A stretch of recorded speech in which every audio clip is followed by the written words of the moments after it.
At my sister's graduation, my parents announced they were disowning me, but started screaming when I unveiled their secret.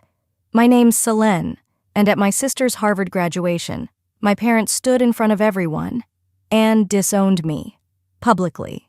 No warning, no explanation, just a smile for her and silence for me. They left my name off the invitations, off the program, off the family. But what they didn't know was that I had already uncovered their secrets. Stolen inheritance, forged documents, a house sold behind my back. And in the end, they weren't the ones who exposed me. I exposed them. Before we dive in, where are you listening from, and what time is it for you right now? Drop a comment below. I read everyone. I arrived early. Not because I was excited, just because I wanted to see if they'd done it. If they really had the audacity to make it official.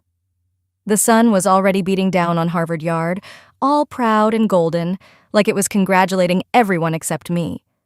Students in caps and gowns buzzed like bees around the campus gates.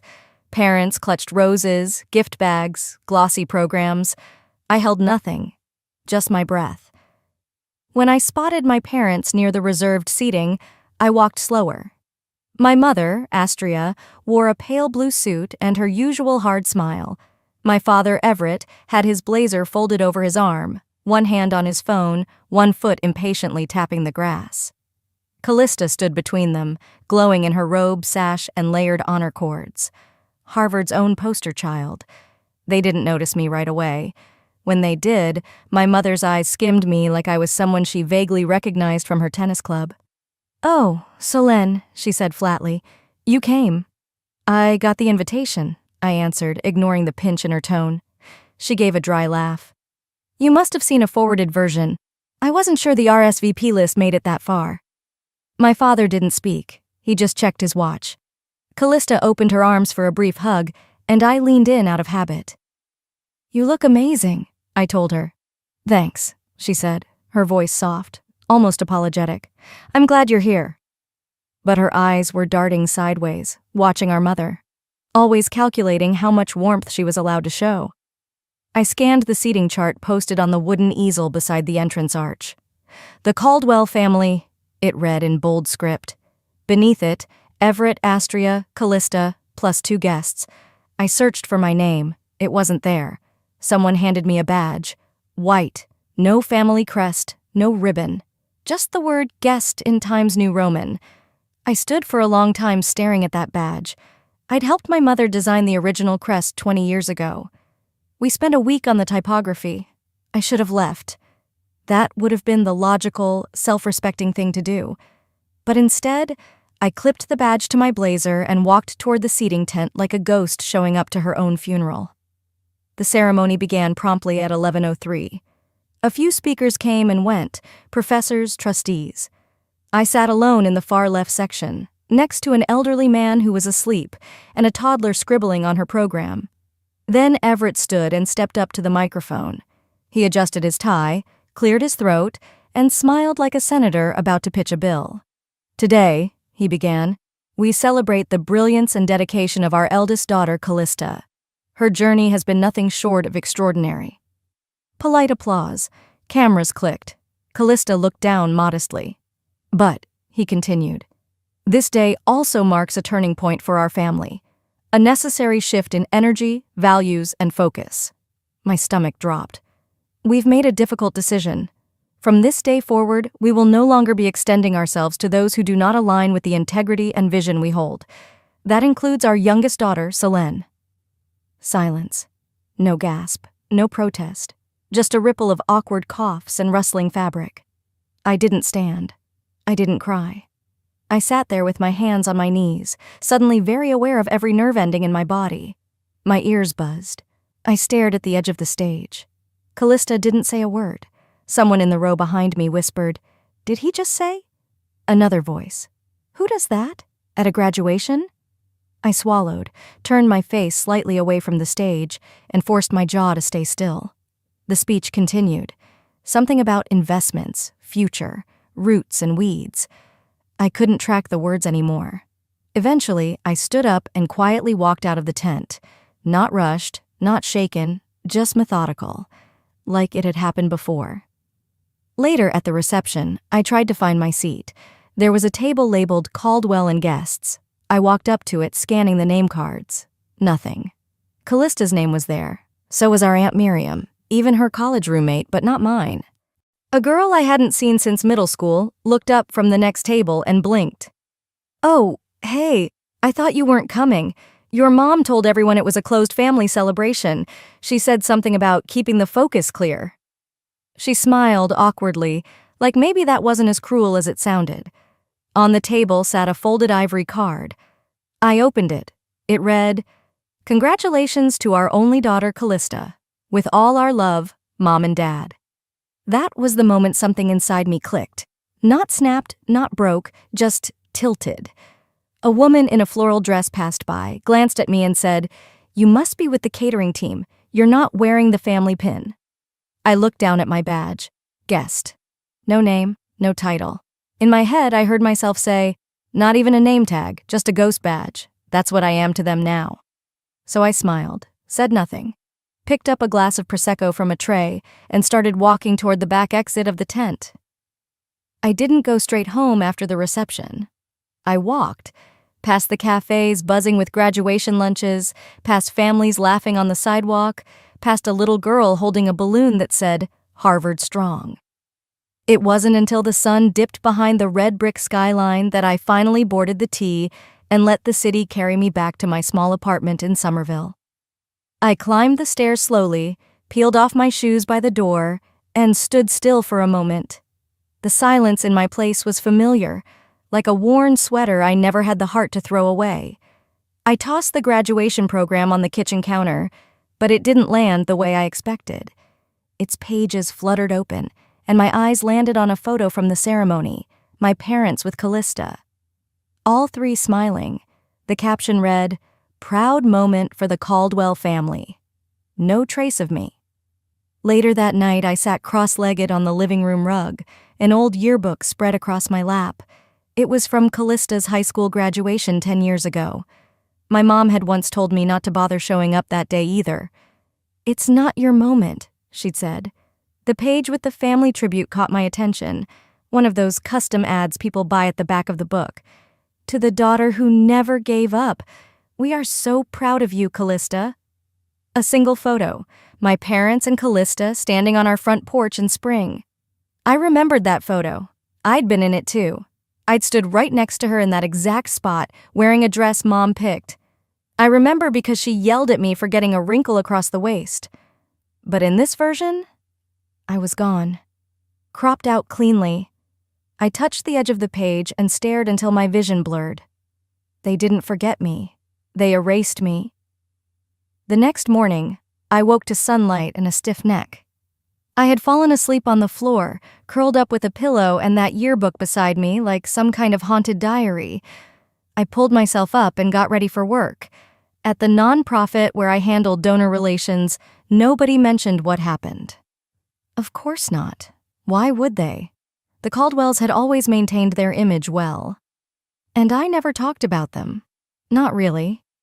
Around 10, while I was pouring my second cup of coffee, one of the junior analysts, Rachel, wandered in and said casually, "Hey, I saw a few pics on social last night. Your sister's graduation looked amazing. That red dress? Stunning." I turned, steadying my hand so I didn't spill the mug. "She always looks the part," I replied, then added with a small smile, "I was there, just in the shadows like always." Rachel didn't catch the edge in my voice. She laughed. "You're mysterious like that." Mysterious. That's one word for it. I headed back to my desk, past a coworker I knew had once played golf with my father. He nodded politely but didn't ask how I was. Another woman I used to babysit for looked away as I passed, pretending to dig through her bag. They weren't being mean, just choosing not to see. I sat down, opened my inbox, and stared at the screen while my reflection hovered faintly in the glass. What kind of family invites you just to disown you publicly? That line echoed in my head like a song lyric I couldn't stop humming. Worse, what kind of daughter still shows up, hoping it might be different? I hated how much I wanted them to change their mind. How badly I had clung to the idea that maybe, just maybe, they were still my family. I glanced over at the stack of papers in my drawer, old birthday cards addressed to our daughters, family newsletters where my name was squeezed into a corner like a footnote. One year, they sent a holiday card to donors that only featured Callista's photo. They said it was a branding choice. It was never one moment. It was thousands of moments. Small cuts I'd ignored, until now. Because last night, when I picked up my bag and slipped out the back of the reception tent, I didn't leave empty-handed. I took the envelope, the ivory one with gold foil letters and the handwritten message inside, "To our only daughter, Callista." I'd slid it into my purse without blinking, because ghosts don't knock things over, they just remove things without being noticed. And once I got home, I placed it in a shoebox under my bed, beside a growing collection of items they never intended me to keep. That night, I didn't cry. I got quiet, and then I started digging. The rain started just after midnight, quiet at first, tapping softly against the kitchen window like someone too polite to knock. I sat there with a blanket draped over my shoulders and my laptop open in front of me, casting a pale blue light across the room. I hadn't moved in hours. I had decided to stop crying, and so I didn't. I clicked through folders I hadn't opened in years. There was still a shared drive linked to my personal email, left over from when I used to do part-time accounting for the family foundation. They'd never revoked access. I was the one who set it up. Typical of them, really. They like to erase people with words, not technology. I scanned through documents aimlessly at first, old tax files, donation receipts, board meeting notes, but then something flagged in my brain. A folder labeled Holdings_updated. Inside it, a PDF file. Transfer authorization, Seaside Property, final. I clicked, and there it was. My name, my full legal name. Typed above a signature that looked almost like mine, but not quite. The S was flatter, the loop on the L too wide. It was a bad copy, and it had been notarized. I stared at the name of the notary public in the margin. Savannah Caldwell, my cousin, of course. I grabbed a file from my drawer, an old lease agreement with my real signature on it, and compared the two side by side. No match, not even close. It hit me then. What they'd done wasn't just betrayal, it was criminal. They didn't just cut me out of a speech, they forged my signature to strip me of ownership on the only thing Dad ever gave me in his will, a stake in the beach house in Cape Elizabeth, the place I helped repaint the porch rails during college, the place they let Callista host her 30th birthday with a few close friends, which turned into a bonfire for 50. I closed the laptop slowly, like sealing a coffin. I couldn't sleep after that. Around 3, I picked up the phone and called the only person in my family who ever treated me like I had a voice. "Aunt Mavis?" There was a pause, then her familiar rasp.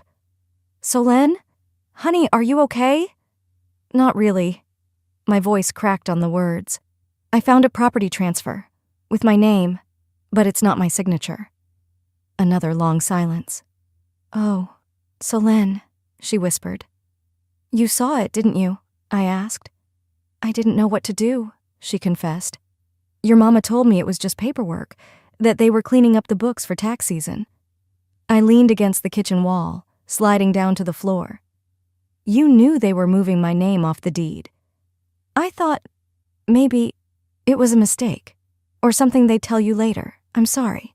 I should have said something." Her voice wavered, old guilt surfacing. "You know how your mother gets. And your father. He just follows." That sentence lingered in the air like smoke. "You know how your mother gets, like she was a storm you couldn't stop, only brace for." "I'm tired of making excuses for them, Aunt Mavis." "I know, baby." Her voice cracked again. "I know." We sat in silence for a while, just breathing, just listening to the rain. By dawn, the edges of my resolve had hardened. I brewed coffee and sat at my dining table with legal pads, highlighters, and the old laptop I hadn't touched in months. This wasn't just about a house. It wasn't about being cropped out of a picture. It was the pattern. The way every time something mattered, something real, they found a way to uninvite me. From the yearbook ad, from family holidays, from the house I painted myself into.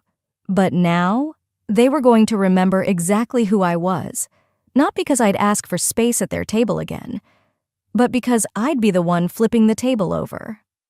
By mid-morning, the clouds outside had started to thin, but the heaviness in my chest only deepened. I hadn't slept, just worked through the night, cross-referencing, checking deed numbers, combing through local property registries like a woman possessed. A soft hum from my space heater filled the silence as I stared at the screen, my coffee cold beside me. There it was. Bar Harbor, Maine. Parcel ID 0017426. The family vacation house, the cedar shingled one with the rocking chairs on the porch, the one my grandmother left to the Caldwell Family Trust. Status, sold. Buyer, Harlow Holdings, LLC. I clicked the name. Harlow Holdings didn't even try to hide it. The registered agent was a business attorney based in Boston, the same one Callista had posted about on LinkedIn 6 weeks ago. They didn't transfer it. They sold it. Without telling me. Without telling anyone. There wasn't a press release, no family email, no dinner table talk, just a silent surgical erasure, like I wasn't a beneficiary at all. Like I hadn't spent summers there painting shutters, sanding the railing, rinsing off sea salt from my knees while Dad grilled salmon on the back deck. But now it was funding Callista's boutique firm. The slogan on her website even said, "Legacy-minded investing inspired by family values." My grandmother would have been horrified. I closed the browser. My hands were trembling, but not from fear. It was violation. That's the word. This wasn't grief anymore. It was something sharper, colder. I needed air. I threw on a coat and walked to the bookstore 3 blocks away, hoping the rhythm of motion would slow my thoughts. I wasn't there to shop, just to think without looking at a glowing screen. But fate had other plans. Just as I turned the corner by the self-help aisle, I heard her voice. "Selene?" I turned. Mrs. Henderson, an old friend of my mother's, known for potlucks and passive aggression, was holding a book titled Aging Gracefully Through Faith. She smiled like she didn't know her teeth were knives. "Darling, I heard Callista's doing so well. Your mother says she's expanding into luxury real estate. Isn't that just wonderful?" I forced a polite nod. "Yeah, funny. I thought that house was still ours." The shift in her expression was microscopic, a flicker of recognition, the kind people get when they realize they've said too much. "Oh, I don't know all the details. You know how parents are, always making moves." "Without their kids?" I asked, eyes steady. She didn't answer, just smiled again. That same smile I'd seen at every holiday dinner. The one that said, "Don't make a scene, sweetheart." I left the store without another word. By the time I reached home, my phone buzzed with a text from an old college roommate, someone who had no idea what was going on. "Heard your folks sold the summer house. Callista's killing it. Jealous of her life right now." Jealous. That word sat on my tongue like vinegar. People envied her, because they didn't know the cost of her shine, the silence of everyone she'd stepped over to get it. This wasn't just about business. It was abandonment in 1,000 quiet, well-dressed ways. It was family photos where you've been photoshopped out. It was a legacy where your name doesn't echo anywhere. So I did the only thing that made sense.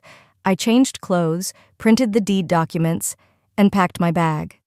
Because some answers aren't found online. Some are behind frosted office doors and receptionist smiles, and I knew exactly where to start. I parked across the street from my mother's office and stared at the tinted glass windows of the Caldwell Foundation like they were eyes watching me back. The last time I stood here, I was 16 and holding a printed version of my scholarship essay. Mom told me to come in quietly, not to embarrass her in front of the board. I remembered the dress I wore, navy blue, too tight in the shoulders because we couldn't afford another. She said if I smiled and stood still, maybe they'd consider me for the summer program. I stood still. I smiled. They picked Callista's friend instead. Now, almost 15 years later, I wasn't here to impress anyone. I walked in without calling. The front desk girl, new, maybe an intern, gave me a polite but hesitant smile, the kind you reserve for people who might cause a scene. She asked if I had an appointment. I didn't bother answering. My heels tapped steadily down the hall. Astria Caldwell didn't flinch when I entered her office. She looked up from her screen, not surprised at all. "Solène," she said smoothly, like we'd just had brunch the day before. "I'd like a few minutes." She motioned to the leather chair across from her desk. I stayed standing. Her office hadn't changed. Same white orchids, same award plaques, same framed headline. Mother, philanthropist, visionary. All perfectly arranged. I half expected her to straighten the headline before we spoke. "I regret that you felt hurt," she began, hands folded. "But we did what was best, for the family's image." There it was, the apology that wasn't. "You didn't regret the decision," I replied, my voice steady. "You regret how it looked." She exhaled gently through her nose, as if I were being dramatic. "You're still welcome at events, just as a guest, not as a face of the Caldwell legacy. I hope you understand. It's about cohesion, simplicity." I tilted my head. "You mean control?" Her lips twitched. "We can't have every branch growing in a different direction. People notice."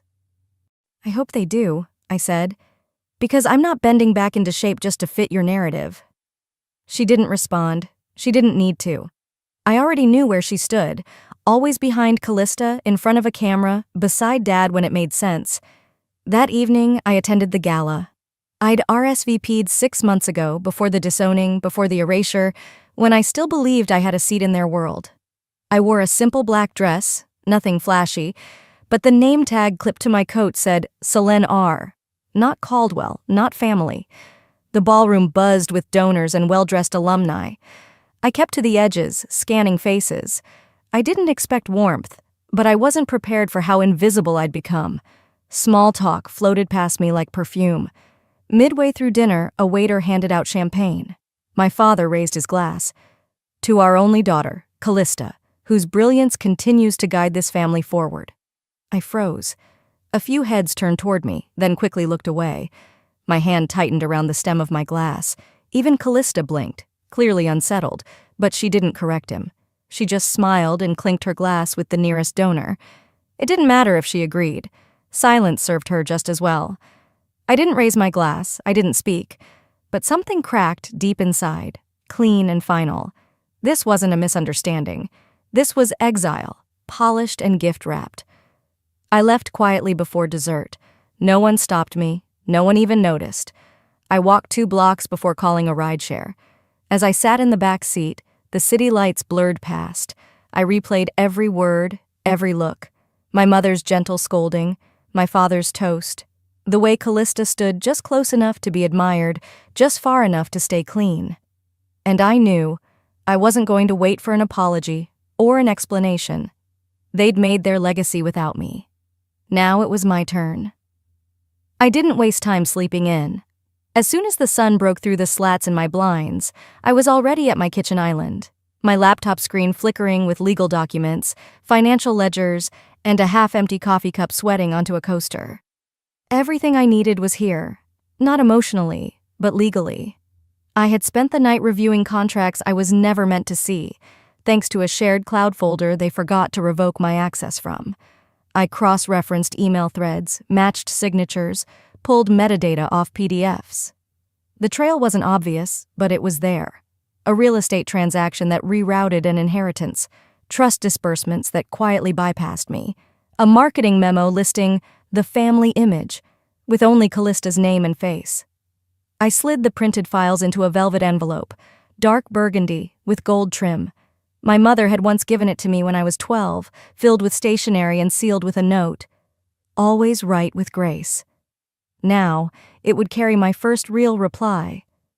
By 10, I was standing outside the office of my parents' longtime attorney, Warren Bell. The last time I saw him was at my grandmother's funeral. He greeted me like someone unsure whether to hug or call security. "I need 2 minutes," I said flatly. Warren took the envelope carefully. I could see him scanning the label, typed, not handwritten, before glancing up. "I'll have to review. There's a notarized affidavit, a trust challenge, and a digital link with voice recordings. The instructions are inside."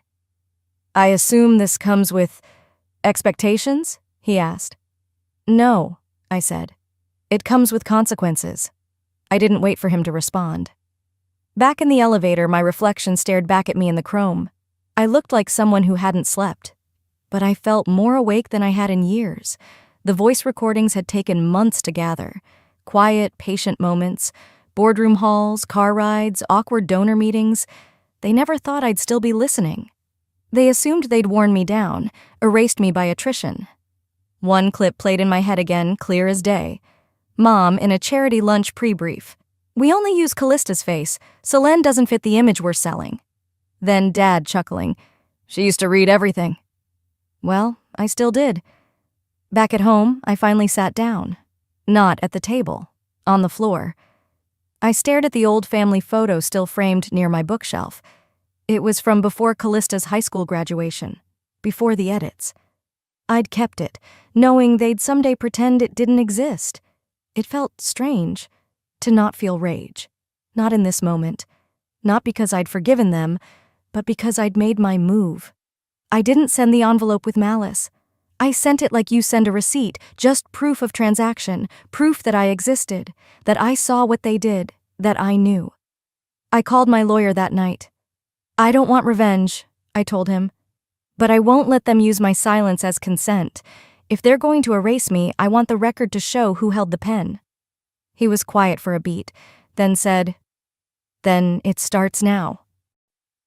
The next morning, I opened my laptop to check the news, just out of habit. But before I even got the chance to send anything, my inbox was already exploding. I hadn't even made coffee yet when the messages started buzzing. 4 missed calls. 2 from blocked numbers. 1 from a reporter in DC. I ignored them all. Instead, I tapped the screen and opened my browser. Front page. There it was, plastered across the homepage of a national nonprofit watchdog site. Luxury charity? Anonymous sources question integrity at the Caldwell Foundation. My throat clenched before I even read the subheader. It was real. The article didn't name me, but it didn't have to. It referenced board documents, internal memos, and direct quotes from emails I knew intimately because I had printed them, read them, cried over them. The public didn't know it was me who found them, but the foundation certainly would. They'd always bragged about being in control of their own narrative. Now the story had slipped through their fingers, and for once, I wasn't the one left out. The story moved fast. By lunch, donors were making quiet exits. 2 gala events were postponed indefinitely. Comments flooded in. Nepotism at its finest. Where did the money go? This is what happens when you erase people for image. And still, I hadn't said a word. I scrolled down to a section titled "Former Stakeholders Silenced" and saw a screenshot of an email chain from 3 years ago. My name wasn't in the message, but it referenced the youngest Caldwell and her unnecessary complications when reviewing board decisions. I could practically hear my mother's tone between the lines. And then came the kicker. Someone had leaked the audio. It wasn't the full library of recordings I had submitted to our lawyer. Just one. The one where Astria, in a room full of donors, said, "We only use Callista's face in marketing. The other one doesn't photograph well with our narrative." Followed by my father's voice. "We need to be careful what Selene finds. She used to read everything." The internet did what it always does. It dissected every syllable. And for once, I didn't feel ashamed. I felt seen. That afternoon, I left the apartment to clear my head. At the corner deli, the cashier gave me a polite smile but didn't say anything. On my walk home, I passed a bus stop where someone was scrolling the article on their phone. I didn't linger. When I got back, there was an email waiting from a PR firm, one I recognized from the foundation's press kits. "We're preparing a unifying statement and would love to include a quote from you, Selene. Your voice matters." No subject line, no personal greeting, just an empty attempt to rope me back in for optics. I didn't reply. That night, while half the family scrambled for damage control, Astria announced a family unity luncheon at her favorite club in Beacon Hill. From what I gathered, 2 board members showed up out of obligation. Callista never arrived. I could almost hear my mother's voice cracking under forced grace. "We're focusing on healing and moving forward." Translation: "We're losing control and need to patch the boat before it sinks." But it was too late. Donors were asking questions. About Bar Harbor, about the trust, about the forged signature. They weren't angry. They were done. At 10 p.m., I refreshed the news site again. A new photo had been added to the article. My mother, exiting the foundation's building in her tailored blazer. But her lapel pin, the gold graduation crest she always wore, was missing. That tiny, gleaming symbol I once would have given anything to earn. Now? I sat alone in my apartment, cross-legged on the couch, laptop on my knees. The shadows were long, the air was still, and for the first time in years I felt light. I didn't have her pin. I had something better. The truth. The courtroom wasn't grand. No ornate woodwork, no dramatic lighting like in the movies. Just rows of tired benches, fluorescent buzz, and the dry scent of old carpet. But for me, this room might as well have been a coliseum. Philip adjusted his tie beside me, tapping the edge of the folder on the table. Across from us, my mother sat with arms crossed, expression unreadable. My father stared at the floor, and Callista scrolled through her phone like it was a dentist appointment. The judge, a woman in her 50s with tired eyes and an unforgiving tone, called the hearing to order. I'd filed the petition quietly 2 weeks ago, knowing full well they'd think it was a bluff. A scare tactic. They were wrong. Philip stood. Your Honor, we request that Exhibits A through E be admitted into the hearing record. No one objected. He continued, his voice steady. Included in these exhibits are financial records regarding the Bar Harbor property, notarized evidence of signature fraud, and recordings relevant to exclusionary behavior surrounding the Caldwell Foundation's trust decisions.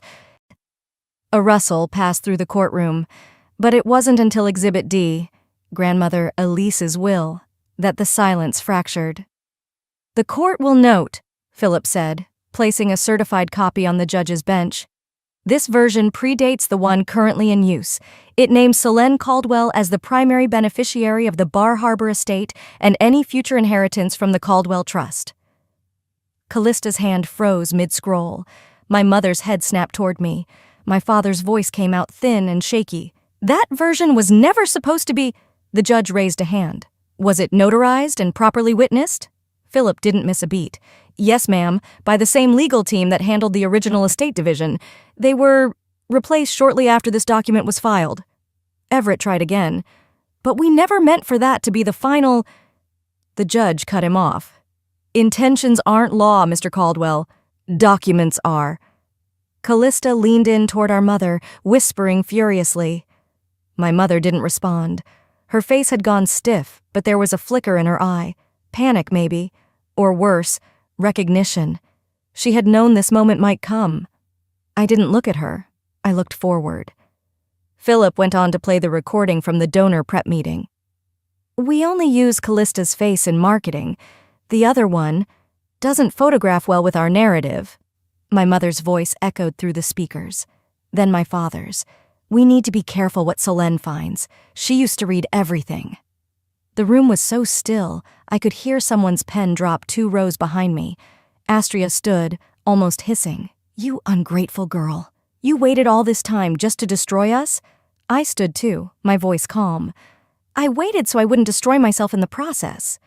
No one moved for a full 5 seconds. Then the judge cleared her throat and ruled. The Bar Harbor property shall revert to Miss Selene Caldwell. The Caldwell Trust's distributions will be frozen pending further audit. In light of the evidence presented, the Foundation's tax filings are hereby referred to the State Attorney General for review. Callista bolted for the door without a word. My father remained in his seat, pale, silent. My mother tried to regain composure, but her face betrayed her. The woman who'd built a world on perception had just watched it unravel on public record. Philip sat back down beside me and whispered, You okay? I didn't answer right away. Instead, I looked down at the lapel of my coat. The pin I once wanted, the one my mother always wore to those galas, wasn't there. But I didn't need it. The judge's final words still rang in my ears. Miss Caldwell, the rightful heir. They took the pin. I kept the name. 6 months later, I stood barefoot in the center of a sunlit room that didn't exist the last time my parents spoke my name. It was a modest space, renovated from what used to be an old municipal library just outside Providence. I had helped fund its transformation into a literacy and arts center for foster teens, young people who, like me, had once felt invisible in rooms where their presence was either ignored or erased. The event that day wasn't grand. There were no red carpets, no flashbulbs, just mismatched folding chairs, a table of cupcakes, and kids flipping through sketchbooks they'd filled themselves. But it was mine. Every bit of it. And more importantly, it was theirs too. The plaque mounted in the entryway was one of the few things I insisted on keeping formal. It read, "In memory of Elise Caldwell, for the granddaughters they erased and the ones who refused to stay erased." I caught myself tracing my finger across the engraved lettering. I hadn't visited her grave since the ruling, not because I was angry, but because I knew she would have preferred this. Quiet legacy, lived out loud. I hadn't returned to the family foundation. Not once. The court had awarded me full legal custody of the Bar Harbor property and its inheritance funds. I could have sold it, or even burned it to the ground just to start fresh. But I chose a different path. I renovated it and turned it into a writer's retreat for women from foster care backgrounds. The first 2 residents moved in last month. I donated part of the trust in Grandmother Elise's name. No press release, no ribbon cutting, just a quiet wire transfer and a handwritten note to the director. Make sure it goes to those who were left out of the photos. My parents never reached out. Not once. Astria and Everett remained silent, buried in layers of tax audits and board reconstructions. I read in a local newsletter that the foundation had temporarily suspended operations. That was the most I'd heard.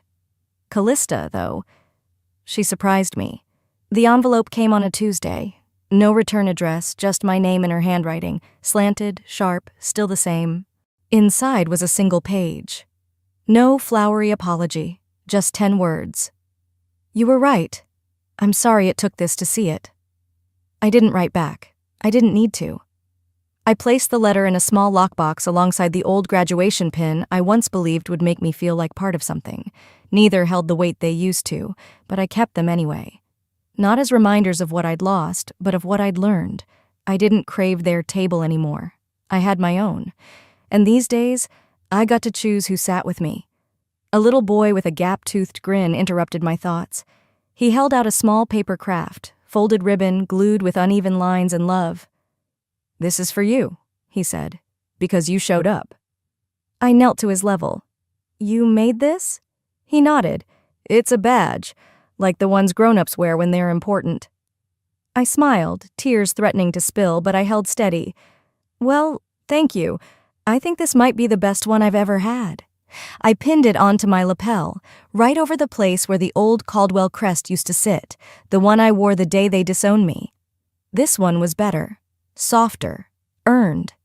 The kids resumed their poetry readings, and I sat down in the back row, not to be seen, not to prove a point, just to be there, to listen, to belong on my own terms.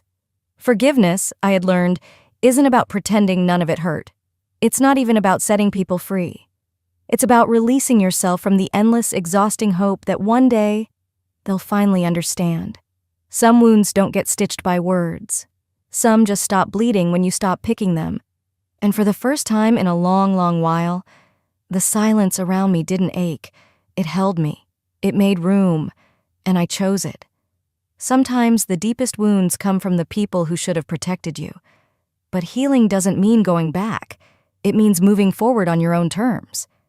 Have you ever faced a moment like this, where walking away was the most powerful thing you could do? Share your story in the comments. I read every one. And if you want more real, powerful family drama, don't forget to subscribe. More stories like this are coming soon. Hi, I'm Aileen. At my own niece's birthday party, my mother whispered,